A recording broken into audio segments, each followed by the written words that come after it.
The third Shuttleworth Collection Drive-In Airshow took place on the 6th of September. This show built on the success of earlier events and managed to bring back a hint of normality for visitors further, with them being able to explore the museum site ahead of the flying, during which they had to remain in their socially distanced car parking spaces.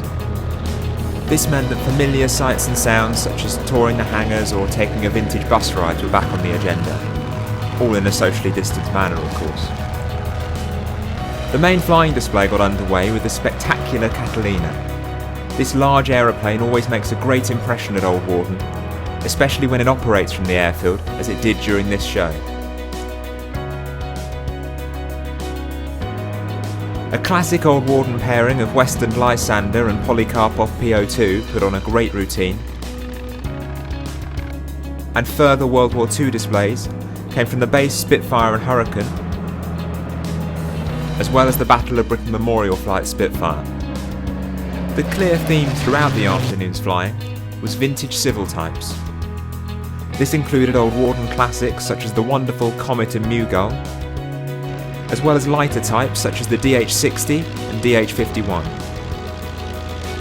A centrepiece to the afternoon's display was a unique tribute to the Miles Aircraft Company. This saw both base Magisters, joined by the Hawk Speed 6 and a visiting Gemini.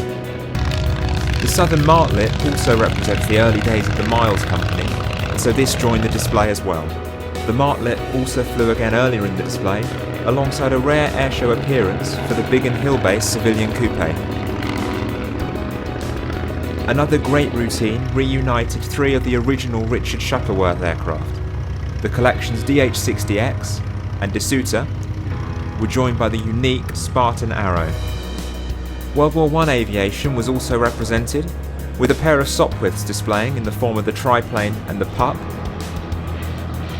Later in the show, the collection's Avro 504 and Bristol M1C were joined by the Newport 17 replica. As always, gliders play a big part in the Old Warden experience, and this show saw great performances from the Lunac and Falval designs. Vintage aerobatics and formation flying were wonderfully presented by the excellent Stomp display team, who combined graceful formation passes with tail chase sequences for a show-stopping solo aerobatic performance. The perfect finale for a wonderful day's flying was the chance to catch some of the collection's Edwardian aircraft in the air. The Bristol box kite and Avro triplane flew together, and there was a rare appearance from the Blackburn monoplane. The first drive-in airshow of September was blessed with wonderful weather and a great vintage lineup. A number of drive-in events are scheduled for the rest of the year, and they certainly offer a wonderful experience in these challenging times.